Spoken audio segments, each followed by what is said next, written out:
여러분 안녕하셨습니까? 오늘도 하나님 앞에 예배할 수 있는 참으로 복된 날입니다. 우리 같이 이 시간 신앙 고백하심으로 하나님 앞에 수요 예배 시작하겠습니다. 우리 같이 신앙 고백하겠습니다.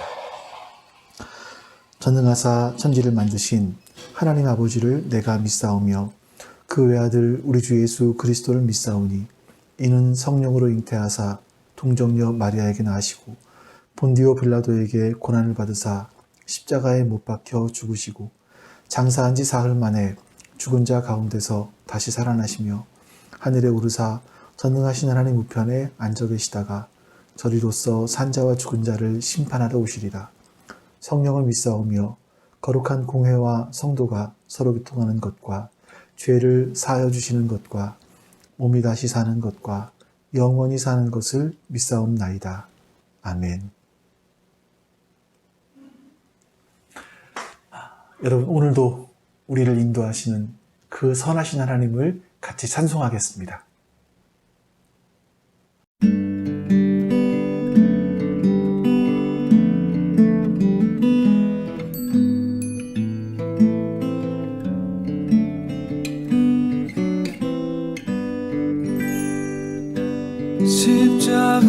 십자가에서 그는 내 이름 바꾸셨네. 십자가에서 그는 내 이름 바꾸셨네.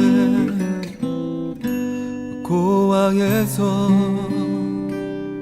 아들로 거절해서 용납으로 죄인에서 의인으로 바꾸어 주셨네. 십자가에서 그는 내 이름 바꾸셨네. 십자가에서 그는 내 이름 바꾸셨네. 저주에서 축복으로 원수에서 연인으로 장기에서 신부로 바꾸어 주셨네.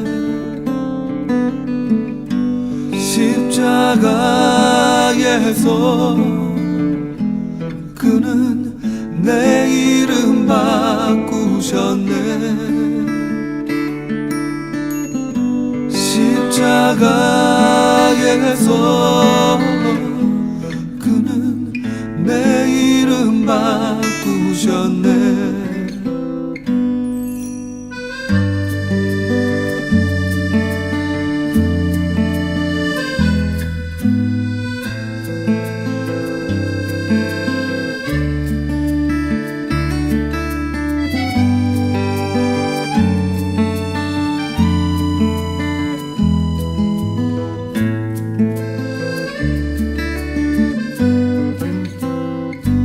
저주에서 축복으로 원수에서 연인으로 장기에서 신부로 바꾸어 주셨네. 십자가에서 그는 내 이름 바꾸셨네. 십자가에서 그는 내 이름 바꾸셨네.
짓물지 않으며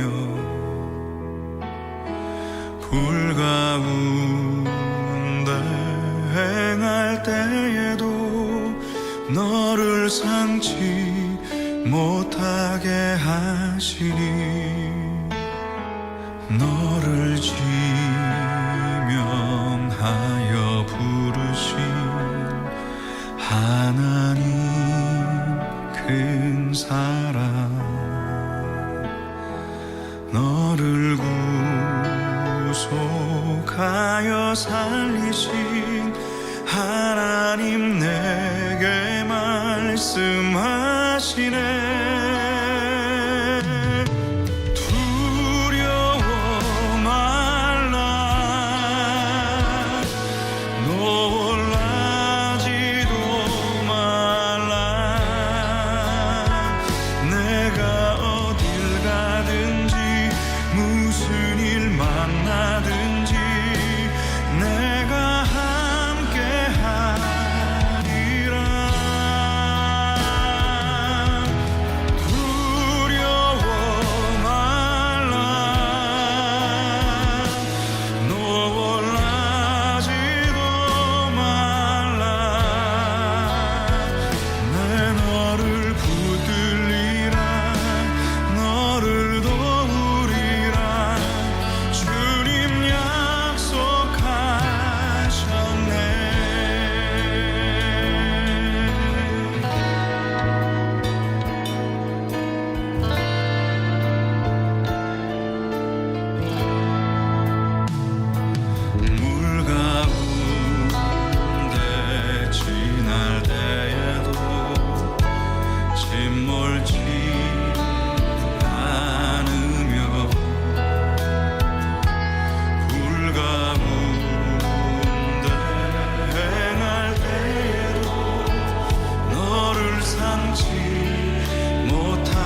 산을 넘어 험곡에 가도 빛 가운데로 걸어가면 주께서 항상 지키시기로 약속한 말씀 변치 않네.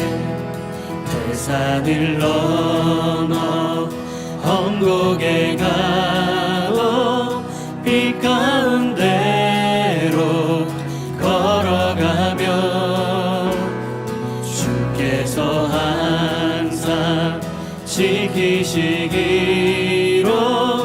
약속한 말씀 변치 않네. 하늘의 영광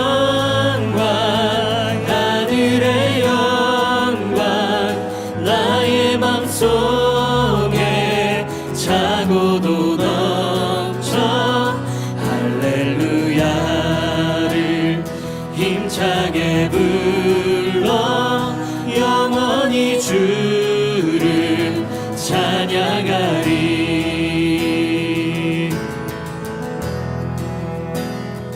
캄캄한 밤에 다닐지라도 주께서 나의 길 되시고 나에게 밝은 빛이 되시니 길 잃어버릴 염려 없네. 광명한 금이 마음에 받아 찬란한 천국 바라보고 할렐루야를 힘차게 불러 날마다 빛에 걸어가리. 하늘의 영광 나의 맘속에 차고도 넘쳐 할렐루야를 힘차게 불러 영원히 주를 찬양하리. 하늘의 영광 나의 맘속에 차고도 넘쳐 할렐루야를 힘차게 불러 영원히 주를 찬양하리. 하늘의 영광 나의 맘속에 차고도 넘쳐 할렐루야를 힘차게 불러 영원히 주를 찬양하리.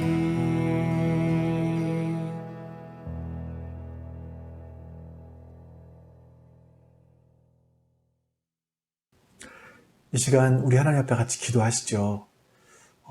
오늘 예배가 하나님 앞에 참으로 복된 예배 되게 해달라고 기도하시고 우리가 말씀 앞에 서서 그 말씀을 경청할 수 있는 그런 시간 되게 해달라고 또한 같이 기도하겠습니다.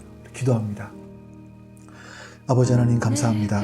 선하신 하나님께서 오늘도 우리 가운데 함께 하시고 오늘 우리에게 주의 복을 허락하여 주시옵소서. 주의 은혜를 허락하여 주시옵소서. 우리 하나님께서 우리 인생 가운데 어떻게 일하시는지, 우리 하나님께서 우리 인생 가운데 어떻게 말씀하시는지 하나님 오늘 예배를 통해서 깨닫게 하여 주시기를 원하고 기도하옵나이다. 하나님은 선하십니다. 하나님은 인자하십니다. 그 선하시고 인자하신 그 뜻이 오늘 우리 가운데 충만하고 복되게 이루어지게 도와주시옵소서. 아버지 하나님 도와주시고 함께해 주시옵소서. 그렇게 하나님 선한 뜻이 우리 안에 이루어지기를 원하오니 주여 도와주시옵소서. 하나님의 말씀이 살아 역사하여서 하나님 저희 안에 일하여 주시기를 원합니다. 하나님의 말씀이 살아 역사하여서 저희 안에 일하여 주시기를 원하옵고 기도하오니 아버지 하나님 도와주시옵소서. 함께 하시고 우리를 들어주시옵소서.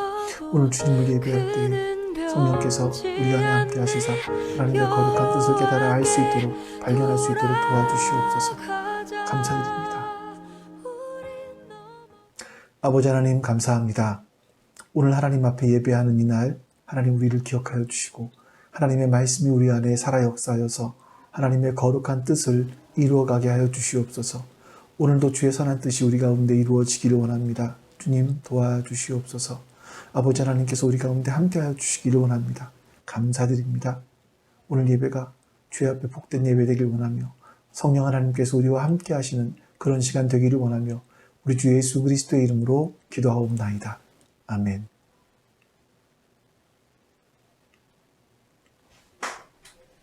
자, 여러분들과 오늘 함께 읽을 말씀은 출애굽기 19장 1절부터 25절, 좀 긴 말씀입니다. 19장 1절부터 25절까지 말씀 같이 한번 읽어보고 제가 봉독하도록 하겠습니다. 이스라엘 자손이 애굽 땅을 떠난 지 3개월이 되던 날 그들이 시내 광야에 이르니라. 그들이 르비딤을 떠나 시내 광야에 이르러 그 광야에 장막을 치되 이스라엘이 거기 산 앞에 장막을 치니라. 모세가 하나님 앞에 올라가니 여호와께서 산에서 그를 불러 말씀하시되 너는 이같이 야곱의 집에 말하고 이스라엘 자손들에게 말하라. 내가 애굽 사람에게 어떻게 행하였음과 내가 어떻게 독수리 날개로 너희를 업어 내게로 인도하였음을 너희가 보았느니라. 세계가 다 내게 속하였나니 너희가 내 말을 잘 듣고 내 언약을 지키면 너희는 모든 민족 중에서 내 소유가 되겠고 너희가 내게 대하여 제사장 나라가 되며 거룩한 백성이 되리라. 너는 이 말을 이스라엘 자손에게 전할지니라. 모세가 내려와서 백성의 장로들을 불러 여호와께서 자기에게 명령하신 그 모든 말씀을 그들 앞에 진술하니 백성이 일제히 응답하여 이르되 여호와께서 명령하신 대로 우리가 다 행하리이다. 모세가 백성의 말을 여호와께 전하매 여호와께서 모세에게 이르시되 내가 빽빽한 구름 가운데서 내게 임함은 내가 너와 말하는 것을 백성들이 듣게 하며 또한 너를 영영히 믿게 하려 함이니라. 모세가 백성의 말을 여호와께 아뢰었으므로 여호와께서 모세에게 이르시되 너는 백성에게로 가서 오늘과 내일 그들을 성결하게 하며 그들에게 옷을 빨게 하고 준비하게 하여 셋째 날을 기다리게 하라. 이는 셋째 날에 나 여호와가 온 백성의 목전에서 시내산에 강림할 것임이니 너는 백성을 위하여 주위의 경계를 정하고 이르기를 너희는 삼가 산에 오르거나 그 경계를 침범하지 말지니 산을 침범하는 자는 반드시 죽임을 당할 것이라. 그런 자에게는 손을 대지 말고 돌로 쳐 죽이거나 화살로 쏘아 죽여야 하리니 짐승이나 사람을 막론하고 살아남지 못하게 하라 하고 나팔을 길게 불거든 산 앞에 이를 것이니라 하라. 모세가 산에서 내려와 백성에게 이르러 백성을 성결하게 하니 그들이 자기 옷을 빨더라. 모세가 백성에게 이르되 준비하여 셋째 날을 기다리고 여인을 가까이 하지 말라 하니라. 셋째 날 아침에 우레와 번개와 빽빽한 구름이 산 위에 있고 나팔 소리가 매우 크게 들리니 진중에 있는 모든 백성이 다 떨더라. 모세가 하나님을 맞으려고 백성을 거느리고 진에서 나오매 그들이 산기슭에 서 있는데 시내산에 연기가 자욱하니 여호와께서 불 가운데서 거기 강림하심이라. 그 연기가 옹기가마 연기같이 떠오르고 온 산이 크게 진동하며 나팔 소리가 점점 커질 때에 모세가 말한즉 하나님의 음성으로 대답하시더라.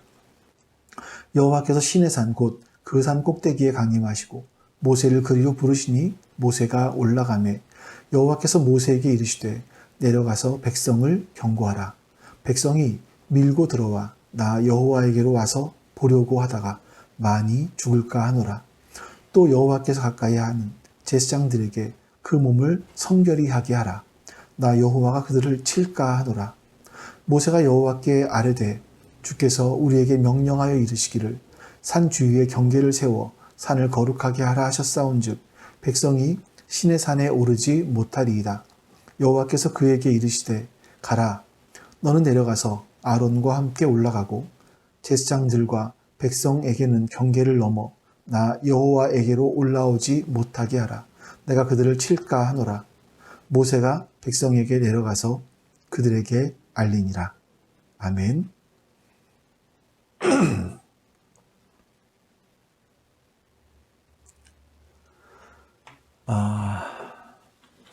여러분이 보시기에 그 출애굽기에서 가장 드라마틱한 장면을 뽑으라면 어떤 부분을 여러분들은 꼽으시겠습니까? 모세가 그 3개월 동안 어머니 품에 있다가 부모님 품에 있다가 갈대 상자에 담겨서 나일 강물에 떠나보내죠. 그때 그거를 바로의 공주가 발견하고 아들로 삼는 장면도 굉장히 드라마틱합니다. 또 이집트에 내려진 첫 번째 재앙이죠. 물이 피로 바뀌는, 핏빛으로 바뀌는 장면. 이런 장면도 탁 모세가 지팡이를 탁 물에 대니까 빨간 것이 전부 쫙 번져가는 이 모습도 굉장히 장관일 것 같습니다. 더한 것이 있다면 모세가 지팡이로 반석을 치자 반석에서 물이 터져 나오는 겁니다. 이게 뭐 오색약수처럼 쫄쫄쫄 나오는 게 아니죠. 터져 나와서 200만 명이 그 물을 먹었습니다. 백성들의 입에서 함성이 터져 나왔을 것 같아요.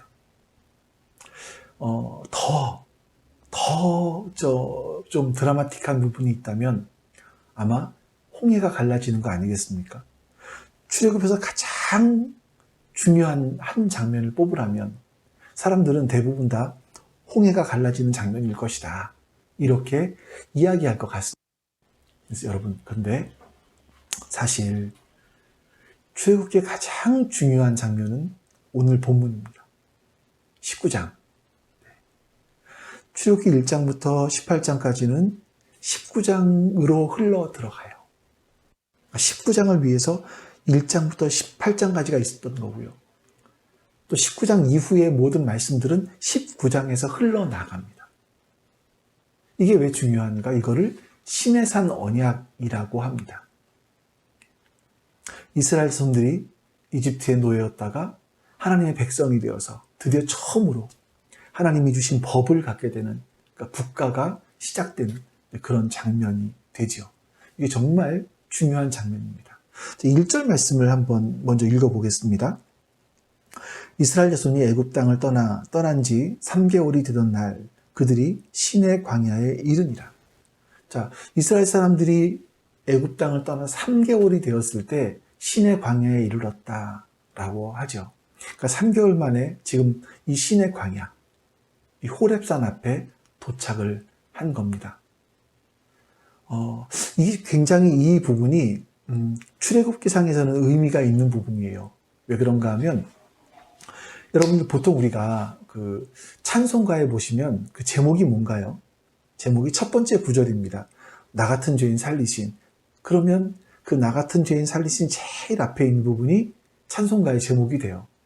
구약도 똑같습니다. 히브리어 성경을 보시면 그러니까 히브리어 성경에는 제일 첫 번째 나오는 단어가 또는 문장이 그 책의 제목이 돼요. 그 창세기 같은 경우는 브레시트라고 합니다. 태초에. 이 말씀이 되고요. 또 출애굽기 같은 경우는 부엘레시모트가 돼요. 이 말은 뭐냐면 이것들이 그 이름들이라 이런 뜻이에요. 그러니까 그 요셉의 아들, 야곱의 아들들의 이름들을 쭉 나열하면서 이것들이 그 이름들이라 하는 이제 그런 장면이 나오죠. 이게 출애굽기의 제목입니다. 이스라엘 사람들이 원래 보는 제목. 근데 이러다가 주전 250년에 300년경에 BC 250년 300년경에 이 히브리어로 된 구약 성경을 그러니까 외국에 살고 있는 이민 1세대, 2세대, 3세대 그러니까 이스라엘 사람들이 포로로 잡혀가고 막 그랬잖아요. 그래서 각 나라로 흩어지게 되었는데 흩어진 2세대, 3세대 사람들이 히브리어를 잘 모르는 거예요. 히브리어 성경을 잘 모르는 거죠. 그래서 안 되겠다 하면서 70명의 사람들이 모여서 히브리어 성경을 헬라어로 번역을 합니다. 그러니까 70명이 번역을 했다 그래서 그것을 70인역이다 이렇게 이야기를 합니다. 이 70인역의 특징이 뭐냐면 그들은 이 책에 이름을 붙이면서 제일 앞에 있는 문장이 아니라 어떤 그 의미, 그 책의 가장 핵심적인 것이 뭔가, 이걸 가지고 이름을 붙였어요. 그래서 창세기 같은 경우는 게네시스, 기원이라는 뜻으로 이름을 붙였고요. 출애굽기 같은 경우는 기억하십니까? 엑소도스 라는 제목을 붙였습니다. 그러니까 출애굽이라고 하는 단어는 사실 우리는 중국에서 갖고 온 겁니다. 중국에 있는 성경을 우리나라로 번역으로 가지고 온 거죠. 그래서 출애굽이라고 쓴 겁니다. 근데 여러분, 이 엑소도스라는 단어가 사실은 19장 1절에 있는, 여기서 떠났다, 떠난지라, 이 말씀입니다. 오늘 말씀해 보시면 애굽 땅을 떠난지, 떠났다, 이거를 헬라어로 번역을 하면 엑소도스가 되는 겁니다. 엑소도스는요, 엑스, 밖으로, 호도스, 길 밖라는 뜻이죠. 그래서 이 엑소도스라는 말의 뜻은 길 밖의 길이다, 이런 의미가 있습니다. 여러분, 이 길 밖의 길은 이스라엘 사람들이 개척해서 만든 길이 아니고요, 이스라엘 사람들이 발견한 길도 아닙니다. 그들은 상상조차 하지 못했던 길인데 하나님께서 그들을 인도해 오신 거죠. 여러분, 한번 상상을 해보죠. 노예였던 이스라엘 사람들입니다. 근데 당시 세계 최대 국가였던 이집트의 노예였던 사람들이 거기를, 그 나라를 어떻게 벗어날 생각을 할 수 있었겠습니까? 여러분, 홍해가 가로막고 있습니다. 유한한 인간이 그 홍해를 어떻게 건넙니까? 배라도 있으면 몰라도요. 불가능한 길이죠. 또 보이는 것이라고는 풀 한 폭이 없는, 물 한 모금 마실 수 없는, 물 한 모금 없는 그런 광야에 있었는데 반석에서 물이 터져 나와서 200만 명의 사람들이 먹어요. 이걸 생각이나 할 수 있었겠냐는 겁니다. 이 길 밖의 길, 이스라엘 사람들은 하나님께서 인도하신 길 밖의 길로 갔어요. 그래서 앞의 길은 인간들의 길이죠. 이집트의 길이고 세상의 길이고 죄와 사망의 길을 말합니다. 그러나 뒤의 길은 하나님의 길입니다. 인간들이 걸어가는 길 밖에 하나님의 길, 구원의 길, 영생의 길, 생명과 자유의 길, 이걸 말하는 겁니다. 하나님께서 그 길을 걷게 하시기 위해서 이스라엘 자손들을 불러내신 겁니다. 우리 역시 마찬가지죠. 세상의 길이 아니라 그 길 밖의 길로 걸어가라고 하나님은 우리를 불러주셨습니다. 여러분, 지금까지 봤던 1절 말씀이 이 시간적인 배경이라고 한다면 2절은 이제 공간적인 배경이에요. 2절 말씀 좀 읽어드리겠습니다. 그들이 르비딤을 떠나 시내 광야에 이르러 그 광야에 장막을 치되 이스라엘이 거기 산 앞에 장막을 치니라. 이스라엘 사람들이 장막을 친 곳이 산 앞이었다라고 합니다. 근데 그 산은 특별한 산이에요. 하나님의 언약이 있었던 산입니다. 하나님께서 모세를 부르셨던 바로 그 산, 호렙산입니다. 자, 3절 말씀도 보죠. 모세가 하나님 앞에 올라가니 여호와께서 산에서 그를 불러 말씀하시되 너는 이같이 야곱의 집에 말하고 이스라엘 자손들에게 말하라. 하나님께서 모세를 불러서 이제 네가 앞으로 해야 될 말이 무엇인지를 말하라고, 내가 너에게 전해주는 말을 이스라엘 사람들에게 전하여 주라고 하나님께서 말씀하시는 겁니다. 자, 그런데 여러분, 이 사건이 있기 전에 하나를 더 볼 게 있어요. 그게 뭐냐면 하나님께서 모세를 처음 부르셨을 때 하신 말씀이 있거든요. 우리 출애굽기 3장 12절 말씀을 보죠. 하나님이 이르시되 내가 반드시 너와 함께 있으리라. 하나님께서 함께 있으시겠다. 내가 그 백성을 애굽에서 인도해낸 후에 너희가 이 산에서, 호렙산입니다, 이 산에서 하나님을 섬기리니 이것이 내가 너를 보낸 증거이다. 이렇게 말씀하세요. 여러분, 하나님께서는 이미 이스라엘 사람들을 이곳까지 인도하실 계획을 갖고 계셨던 겁니다. 모세는 그때 하나님께 받은 말씀을 잊지 않았죠. 그리고 어렵고 힘든 일이 있을 때라도 흔들리지 않고 끝까지 여기까지 올 수 있었던 겁니다. 모세는 중간에 원망하지 않았습니다. 왜 그럴까요? 하나님께서 이스라엘 사람들을 어디로 인도하는지를 알고 있었기 때문에, 호렙산까지 와야 했기 때문이죠. 근데 이스라엘 사람들은 그 말을 들었지만 하나님의 말씀을 받아들이지 않았기 때문에, 쉽고 그 말씀을 되짚어 보지 않았기 때문에 그들은 하나님의 말씀에 대해서 믿지 못하고 삶의 어려움이 찾아오면 원망하고 불평을 했던 겁니다. 여러분, 우리도 하나님 말씀을 받을 때가 있지 않습니까? 말씀 묵상하다가 하나님께서 우리에게 주신 마음에 주신 말씀들이 있고, 또 설교를 듣다가도 하나님이 우리에게 주신 말씀들이 있어요. 근데 우리가 얼마나 잘 잊어버리는지 모르겠습니다. 어저께 큐티 말씀 속에서 보시면 한 구절만 좀 생각을 해보면, 이사야서 63장인가요? 그 말씀에 보시면 하나님께서 파수꾼을 세울 것인데, 그 파수꾼들은 하나님께 깨어서 하나님께 예루살렘을 회복하는 거에 대해서 계속 말씀드려야 된다라고 말해요. 한번 여러분들 보세요. 근데 그 말씀이 기도하라는 저한테는 기도하라는 말씀으로 들렸습니다. 하지만 정말 그렇게 기도하지 않는 거죠. 하나님께서 우리에게 하신 말씀이 있었어요. 근데 우리는 그 말씀을 들었음에도 불구하고 그 말씀을 잘 안 지키는 거죠. 아니 어쩌면 잊어버리려고 발버둥 치는 건지도 모르겠고요. 더 정직하게는 잊어버리지 않았음에도 불구하고 잊은 척하면서 우리가 살고 있는 건 아닌가? 여러분, 우리 기도하는 거 모릅니까? 다 알죠. 기도해야 되는 거 다 압니다. 그런데 마치 잊어버린 것처럼 그렇게 척하면서 살아가고 있는 것은 아닌가 하는 생각이 듭니다. 여러분, 하나님 말씀을 기억하시기 바랍니다. 하나님의 말씀을 기억하시고 그 말씀을 마음에 간직하시기 바랍니다. 그래야 우리가 어디로 가는지를 알고, 그러면 또 그 가는 길에 원망과 불평이 없어지는 겁니다. 자, 3절을 보시면 이제 이게 하나의 우리의 소명 중에 한 가지인데, 3절에서 중요한 것은 모세가 하나님 앞으로 올라갔습니다. 하나님은 산으로 모세를 불러서 말씀하셨어요. 여러분, 이게 중요한 부분들인데, 모세가 하나님은 광야에도 계셨고 이집트에도 계셨고 이 산에도 계신 걸 믿습니다. 하나님 말씀해 주십시오 라고 기도한 것이 아니라는 거예요. 여러분, 우리가 이렇게 교회에 모여서 예배드리는 건 정말 중요하죠.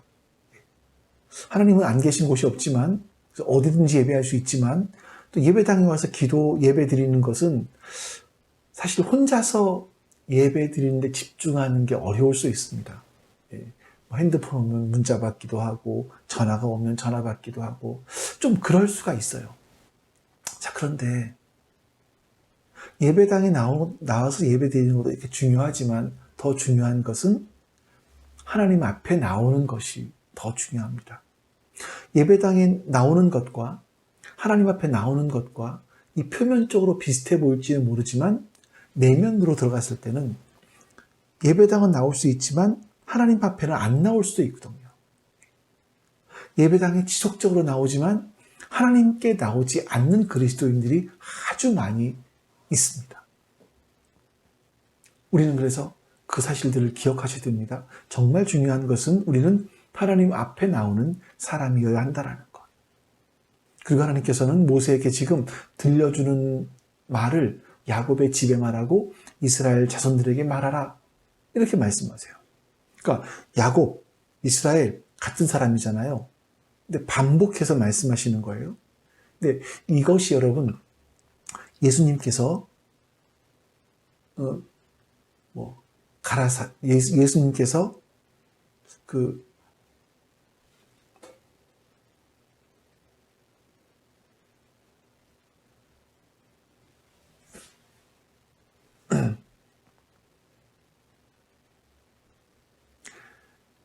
여러분, 같은 말을 2번 반복해 쓰는 것은 이스라엘 사람들에게 어떤 강조적인 표현이 있는 겁니다.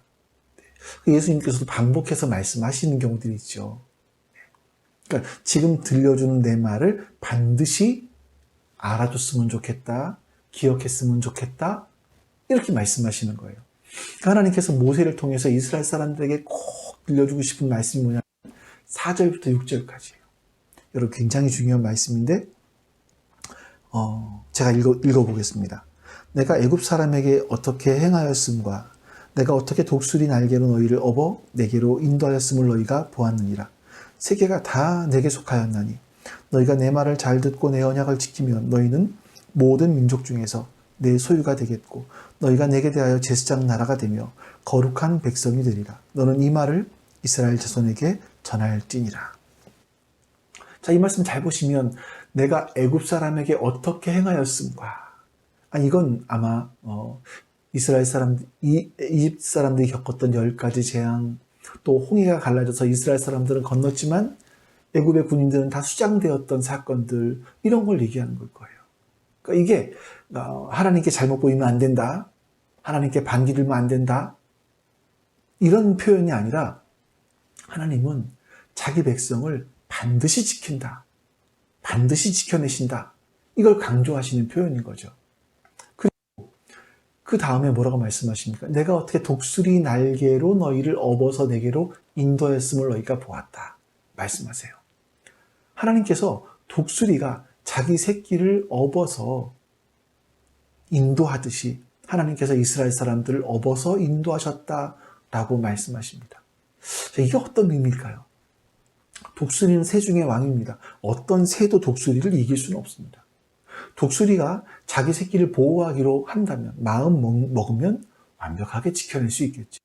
그러니까 하나님께서, 영원한 왕이신 하나님께서 자기 백성들을 인도하시겠다라는 거예요. 인도하셨다라는 겁니다. 그러나 이건 이스라엘 사람들이 아무런 걱정도 없고 아무런 고생도 하지 않는다라는 말이 아닙니다. 여러분 보세요. 이스라엘 사람들이 출애굽한 후에 가장 먼저 도착한 곳이 어딥니까? 홍해바다 아닙니까? 그 뒤에는 이집트 사람들이 쫓아왔어요. 이제 우리는 죽었구나. 아픈 바다요. 뒤는 이집트의 군인이 우리는 끝났구나. 울부짖었습니다. 왜 우리를 이집트 땅에서 죽게 하지 않고 여기까지 와서 죽게 하느냐. 원망했습니다. 마라에서는요, 마라에 도착해서 목이 말라서 물이 있을 줄 알았는데, 물이 있었는데 그 물은 먹을 수 없는 쓴 물이었죠. 이런 고통을 겪었습니다. 르비딤은 아예 물이 없는, 물 구경을 할 수 없는 광야였습니다. 거기다가 아말렉 사람들과 전쟁을 또 해야만 했습니다. 물론 그들이 이기기는 이겼죠. 하지만 아무런 피해가 없었을까요? 영화 같은 데 보면 주인공들이 막 주먹을 확 휘둘러서 조연들을 치면 그 조연들은 슬쩍 맞아도 나가 떨어지잖아요. 근데 주인공들은 막 그 강목이나 쇠파이프로 맞거나 총알을 맞아도 그 다음날 반창포 하나 붙이고 나오는 게 영화의 모습 아니겠습니까? 근데 영화죠. 영화적인 상상이죠. 실제로는 그렇지 않습니다. 이스라엘 사람들도 굉장히 고통을 많이 겪었을 겁니다. 출애굽 이후에 이스라엘 사람들이 편했던 곳은 딱 한 군데, 엘림 밖에는 없었습니다. 우리가 우리의 인생 가운데 매일매일 엘림이 있기를 바라지만 우리의 인생 속에는 엘림이 있는 것이 아니라 여러 가지 겪어야 될 마라와 르비딤과 홍해와 이런 것들이 있어요. 우리가 살아가면서 얼마나 많은 홍해들을 건넜습니까? 또 그 홍해를 앞에 두고 건널 수 없다고 발을 동동 구르면서 하나님께 울부짖지 않았습니까? 또 사람들과의 관계가 깨어져서 배신을 당해서 그 인생의 쓴물을 삼켜야 될 때도 있었고요. 어떤 때는 내 인생 속에 아무것도 없는 마치 광야와 같이 느껴지는 그런 때가 있지 않으셨습니까? 아니면 내가 감당할 수 없는 아말렉과 같은 사람이 내 옆에 있어서 항상 힘들어하지 않았습니까? 근데 엘림과 같은 때는 사실 몇 번 없는 거죠. 내 인생의 엘림이 언제였던가 까마득하게 느껴지기도 합니다. 아주 짧게 지나간 것 같아요. 자, 그런데 여러분, 그리스도인들만이 하는 특권이 뭘까요? 그리스도인들은 이렇게 고백할 수 있습니다. 다 우리의 인생의 세월이 다 지나고 난 이후에 우리의 고백이 뭐냐면 독수리가 자기의 새끼를 업어서 날아가는 것처럼 하나님께서 우리를 그렇게 업어서 지금 이곳까지 오게 해주셨구나. 하나님이 나를 이렇게 인도해 주셨구나. 라는 걸 깨닫게 돼요. 그래서 많은 사람들의 인생의 마지막을 봤을 때 세상에 사는 사람들은 그 두려움과 불안함 때문에 죽음을 어렵게 맞이합니다. 두려워합니다. 불안해합니다. 근데 그리스도인들만큼은 참 미안하게도요. 죽음을 대함에 담대함도 있습니다. 이게 여러분 신앙의 신비이죠. 하나님께서 이스라엘 사람들을 어떻게 여기까지 인도하셨고 어떻게 그들을 생각하시고 또 그들을 앞으로 어떻게 만들어 가실지 이거를 세 가지로 표현하세요. 첫 번째는 하나님의 소유가 되게 하시겠다라고 말씀하셨죠.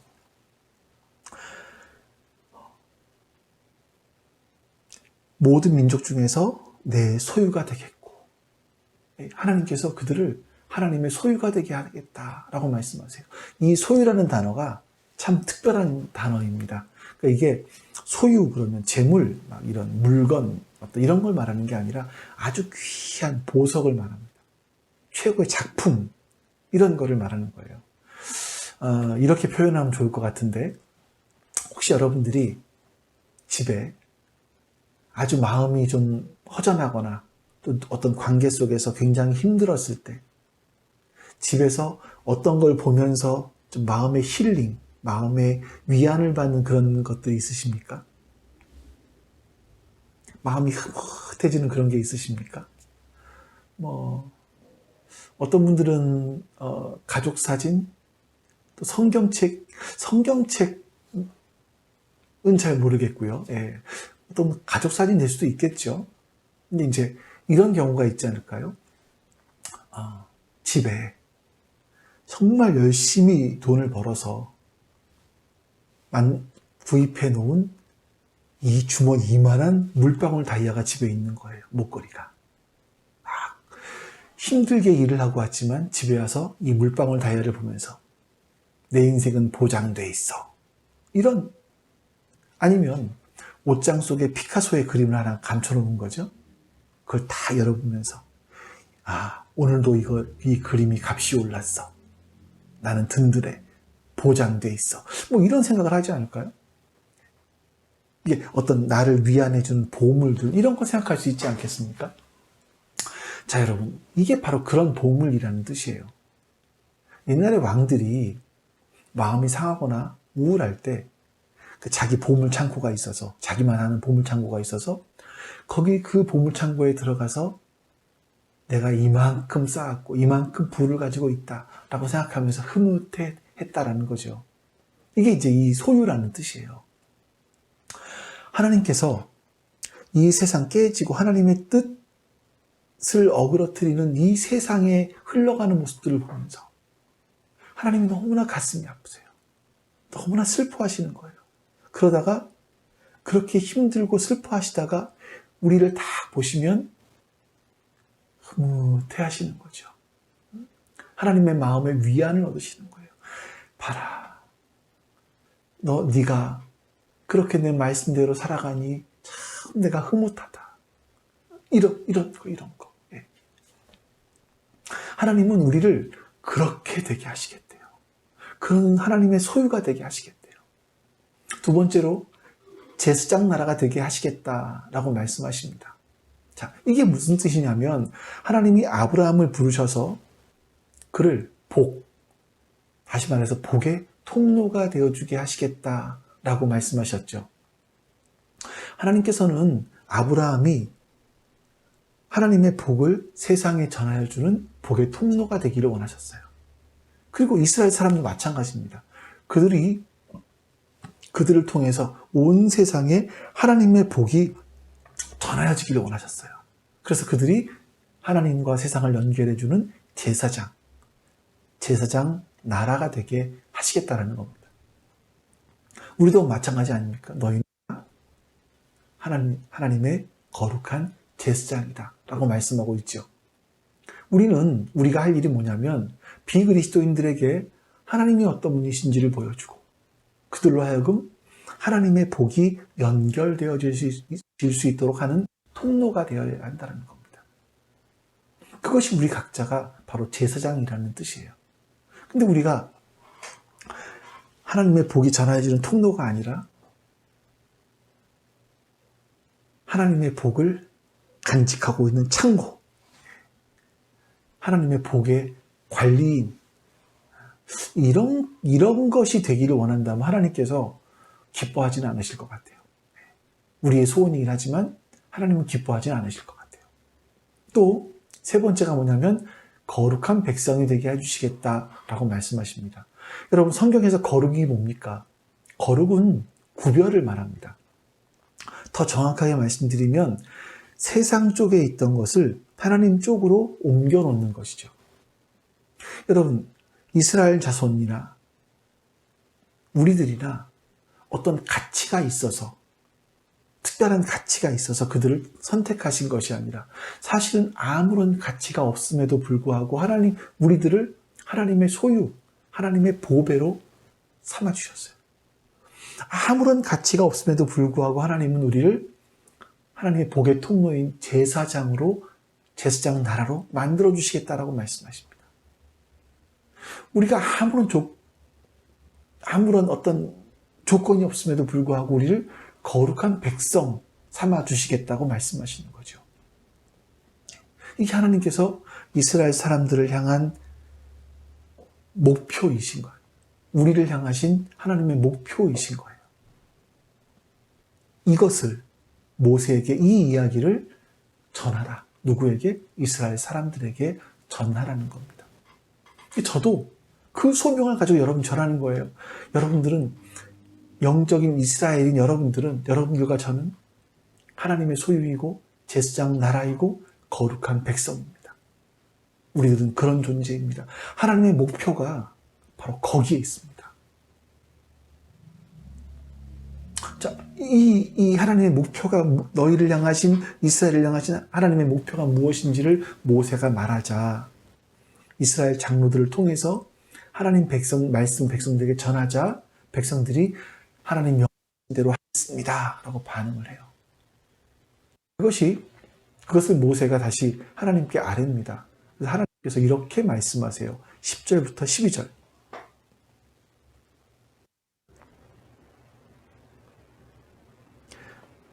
여호와께서 모세에게 이르시되 너는 백성에게로 가서 오늘과 내일 그들을 성하게 하며 그들에게 옷을 빨게 하고 준비하게 하여 셋째 날을 기다리게 하라. 이는 셋째 날에 나 여호와가 온 백성의 목전에서 시내산에 강림할 것이니 너는 백성을 위하여 주위의 경계를 정하고 이르기를 너희는 삼가 산에 오르거나 그 경계를 침범하지 말지니 산을 침범하는 자는 반드시 죽임을 당할 것이라. 하나님께서 이스라엘 사람들로 하여금 몸과 마음을 성결하게 하기 위해서 먼저 옷을 빨고 목욕을 하라 이렇게 말씀하십니다. 하나님께서는 이스라엘 사람들을요 제사장 나라와 거룩한 백성이 되게 하시겠다라고 말씀하시는 거예요. 근데 여러분 그 목표는요 저절로 이루어지는 게 아닙니다.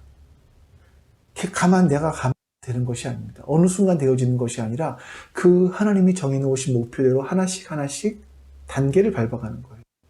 목욕을 해야 되고 우리의 옷을 빨아야 되고 물론 여기 영적인 의미도 많이 있을 겁니다.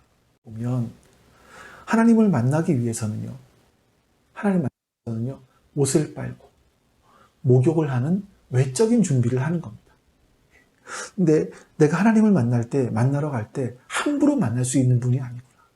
근데 그 하나님이 나의 아버지시라니 그 하나님을 뵐 수 있다니 하면서 나를 깨끗하게 해야지, 나를 정결하게 해야지, 옷을 빨고 목욕을 하면서 나에게 성결을 준비하는 겁니다.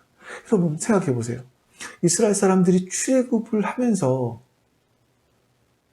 목욕을 언제 해봤을까요? 어디서 해봤을까요? 엘림에서 한번 할 수 있었을까요? 또 뭐 그 외에 마실 물도 없는데 여러분 어떻게 목욕을 했겠습니까? 거기다가 느비딤에서는 전쟁까지 했어요. 피가 튀었겠죠. 그런 옷을 입고 있는 겁니다. 그러니 그런 옷을 입고 있는데 빨래는 언제 해봤겠습니까? 아마 처음에 말씀드린 석 달 동안 목욕 제대로 못했을 겁니다.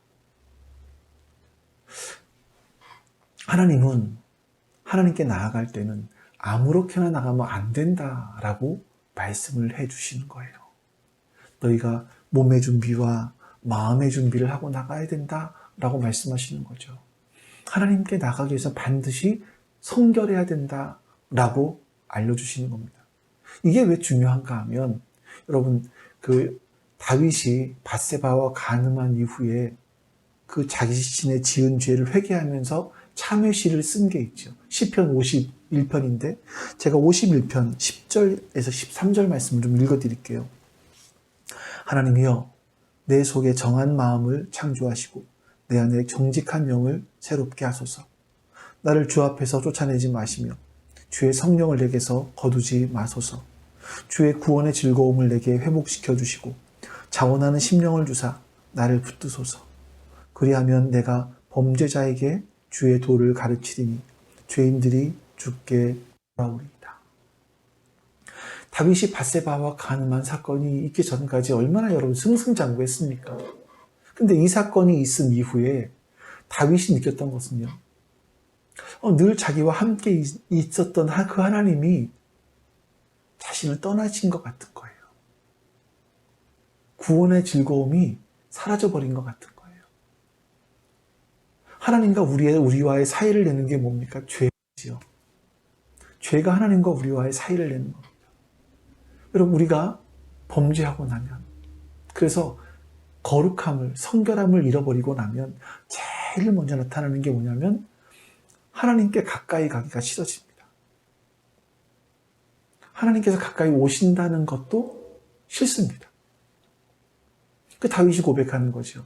내가 하나님께 범죄하고 거룩함을, 성결함을 잃어버리고 나니까 구원의 기쁨이 사라지고 하나님께 가까이 가는 것이 싫습니다. 여러분은 제발 저와 같이 되지 마십시오. 지금 이 고백을 하고 있는 겁니다. 여러분, 오랫동안 신앙생활 하면서 그 구원의 즐거움을 누리지 못하고 하나님과 동행하는, 하나님과 교제하는 기쁨을 누리지 못한다면, 신앙생활 그보다 어려운 게 어디 있겠습니까? 우리는 때때로 주시는 그 은혜의 보좌로 나가는 거예요. 그걸 맛보는 거죠. 그 복이 있죠, 우리 가운데.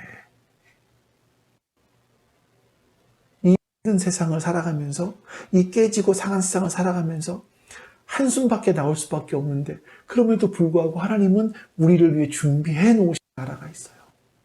우리는 그 나라 갈 거래요. 하나님이 우리를 그곳으로 불러주실 거래요. 소망이죠. 그것이 우리 그런 소망이 없으면 여러분, 우리가 무슨 재미로 신앙생활 하겠습니까?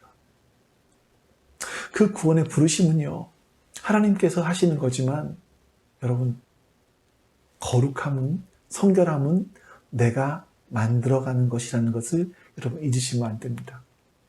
그리고 세 번째 날에 하나님께서 이스라엘 백성들에게 나타나셨어요. 그리고 모세를 불러서 말씀하십니다. 20절부터 23절이에요. 여호와께서 시내산 곧 그 산 꼭대기에 강림하시고 모세를 그리로 부르시니 모세가 올라가매 여호와께서 모세에게 이르시되 내려가서 백성을 경고하라. 백성이 밀고 들어와 나 여호와에게로 와서 보려고 하다가 많이 죽을까 하노라. 또 여호와에게 가까이 하는 제사장들에게 그 몸을 성결히 하게 하라. 나 여호와가 그들을 칠까 하노라. 모세가 여호와께 아뢰되 주께서 우리에게 명령하여 이르시기를 산 주위에 경계를 세워 산을 거룩하게 하라 하셨사온즉 백성이 신의 산을 오르지 못하리이다. 하나님께서 모세를 부르셔서 어떤 일정한 선 이상 넘어오지 못하게 하라고 말씀하십니다. 그리고 제사장들에게 더욱더 성결하게 하라 말씀하시죠. 여러분, 우리말에는 그 자리가 사람을 만든다라는 것도 있습니다. 그런 말이 있습니다만, 여러분, 신분이 제사장이 된다고 하면 저절로 거룩해지는 게 아니죠. 무조건 하나님의 통로가 되는 게 아닙니다. 모세가 이 말을, 하나님의 말씀을 백성들에게 전합니다. 근데 지금까지 여러분 막 보세요. 하나님이 백성들이 하는 말을 못 들으셨겠습니까? 근데 하나님은 모세에게 말씀하시고, 또 모세는 백성들에게 말하고, 백성들이 다시 모세에게 말하면 모세는 하나님께 다시 말하고, 이런 일들을 하시죠. 그러니까 하나님은 모세를 통해서 백성들과 말씀하셨습니다. 하나님의 뜻을 모세는 백성들에게 전하여 주었죠. 바로 이것이 복의 통로인 겁니다. 여러분, 우리가 바로 하나님의 뜻을 세상에 전하여 주는 복의 통로라는 사실을 잊어버리시면 안 됩니다. 이것이 가능하기 위해서 우리는 더욱더 거룩해야만 합니다. 성결해야만 합니다. 그래야 하나님께서 우리를 편하게 사용하실 수 있는 통로가 되는 겁니다. 여러분, 출애굽기에는요, 두 가지 핵심 구절이 있습니다. 한 가지는 15장 13절 말씀이에요. 제가 한번 읽어드리죠. 인자하심으로 주께서 구속하신 백성을 인도하시되 주의 힘으로 그들을 주의 거룩한 처소에 들어가게 하시나이다. 이 노래는 이스라엘 사람들이 홍해를 건너고 나서 부른 노래입니다. 거기에 주님이라는 말이 4번이나 나와요. 그러니까 이스라엘 사람들의 출애굽 과정, 시작, 과정, 결말 모두가 하나님께서 하셨다라는 거예요. 그래서 출애굽의 사건들은 100% 하나님의 작품이라는 겁니다. 그 또 한 가지가 뭐냐면 19장 4절부터 6절 말씀입니다. 제가 처음에 중요하다는 말씀, 그거죠. 제가 다시 한번 읽어드리겠습니다. 내가 애굽 사람에게 어떻게 행하였음과 내가 어떻게 독수리 날개로 너희를 업어 내게로 인도하였음을 너희가 보았느니라.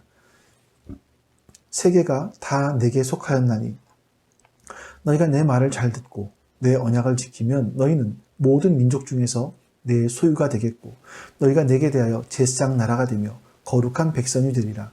너는 이 말을 이스라엘 자손에게 전할지니라. 하나님께서 이스라엘 백성들에게 제사장 나라가 되고 거룩한 백성이 되게 할 것이다 라고 말씀하셨어요. 근데 그들이 그렇게 되는 방법이 뭡니까? 딱 한 가지예요. 내 말을 듣고 내 언약을 지키면. 신앙생활에서 하나님 말씀을 듣고 순종하고 그 말씀대로 사는 것보다 더 중요한 건 없습니다. 이것보다 중요한 게 없는 거예요. 출애굽기 19장부터 40장까지는 10개월밖에 안 됩니다. 이들이 세 번째 달에 이 언약을 받았고요. 그리고 10개월이 지난 1월 1일 날 성막을 세워서 드디어 출발을 하게 됩니다. 10개월 동안 받은 말씀이 3,500년이 지난 지금 우리에게까지 이어지고 있는 거예요. 여러분, 우리의 마음 깊은 곳에서부터 하나님 말씀을 사랑하고 하나님 말씀에 우리의 인생을 걸고 우리가 이 땅을 살아간다면 우리의 인생은 틀림없이 변할 겁니다. 그것이 우리의 삶에 있어서, 삶을 위해서 가장 잘 달려가는 것이고 주님을 잘 본받는 길일 겁니다. 여러분, 그 사실을 잊지 않으시고 하나님께서 우리를 향하신 목적지가 어디인가 다시 한번 상기해 보시면서 그 나라, 그 목적지에 이룰 수 있도록 여러분 힘쓰시는 여러분들과 제가 되기를 주님의 이름으로 축원합니다. 우리가 기도하시겠습니다. 여러분, 오늘 말씀을 놓고 기도하시고 또 하나님께서 우리를 어디로 이끌어 가시는지를 기억하시면서 기도하시고 우리 교회가 어떤 목적지로 나가야 될 것인지 그리고 우리 성도들이 어떤 곳을 향해 나가야 될 것인지 어떻게 완성되어져야 될 것인지 한번 주 앞에 기도해 보시기를 바랍니다. 그리고 교회를 위해서, 교회 미래를 위해서, 저를 위해서 같이 기도하겠습니다. 아버지 하나님 감사합니다. 하나님의 선하심과 인자하심으로 우리 가운데 함께하여 주시니 감사합니다. 그 하나님의 은혜를 잊지 않게 해주시옵소서. 하나님의 선하심과 인자하심을 잊지 않게 해주시옵소서. 그리고 그 말씀을 따라갈 수 있도록 주님 도와주시옵소서. 하나님께서 우리에게 주시는 그 복이 우리 가운데 넘치기를 원합니다. 하나님의 그 인자와 자비하심이 우리 가운데 넘치기를 원하오니 주여 도와주시옵소서. 함께 하시고 인도하여 주시옵소서. 그렇게 우리 주의 거룩한 뜻을 따라 나아갈 수 있도록 주님 도와주시옵소서. 그렇게 하나님의 선한 역사들을 기억하며 나아갈 수 있도록 주님 우리를 붙들어 주시옵소서. 하나님께서 우리의 인생들 가운데 원하시는 것이 뭡니까? 하나님께서 우리의 인생들 가운데 기뻐하시는 일은 뭡니까? 하나님 알게 해주시옵소서. 하나님께서 우리를 어디로 이끌어 가시려고 하는지 하나님 그 사실을 기억하게 해주시옵소서. 그리고 그곳으로 나아가야 되니 잊지 않게 해주시기를 원합니다. 그곳으로 가기 위해서 엘림보다는 마라도 있고 홍해도 있고 루비빈도 있으니 아말렉도 있으니 하나님 기억하게 해주시옵소서. 그걸 통해서 우리가 더 단단해지고 하나님의 사람들이 되어져 가면 하나님 잊지 않게 해주시옵소서. 아버지 하나님 도와주시옵소서. 함께 해주시옵소서. 하나님 그리고 죄를 기억하여 주셔서 하나님의 선한 뜻이 어디에 있으며 하나님의 인자하심과 자비하심이 어디에 있는지를 깨달아 발견하게 하여 주시옵소서. 그렇게 하나님 말씀을 기억하며 살아갈 수 있도록 주님 도와주시옵소서. 주님 도와주시옵소서. 하나님 그리고 우리 교회를 하나님 기억하셔서 하나님 우리 교회를 어디로 이끌어가기 원하십니까? 어떤 방향으로 이끌어가기 원하십니까? 우리가 알게 하여 주시기를 원합니다. 하나님 발견하게 하여 주시고 그래서 하나님 지치지 않고 원망하거나 이스라엘 사람처럼 되지 하나님 목적지를 항상 잊지만 할 수 있는 우리가 되게 하여 주시옵소서. 하나님 도와주시옵소서. 하나님 사랑 역사가 이루어지게 하여 주시옵소서. 하나님 뿐만 아니라 그 기획들이 우리 미래 가운데 온전하게 이루어지기를 우리 미래 속에 온전하게 이루어지기를 원하오니 주님 역사해 주시옵소서. 하나님 인도하심으로 인해 우리가 복된 거룩하게 성경을 하나님의 소유된 역사 제사장 나라를 역사해 주시옵소서. 그런 우리를 볼수 있도록 주님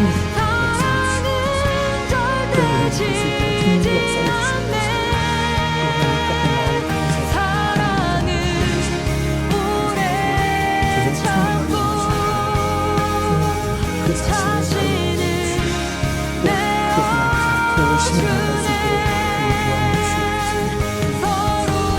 또 열심히 나갈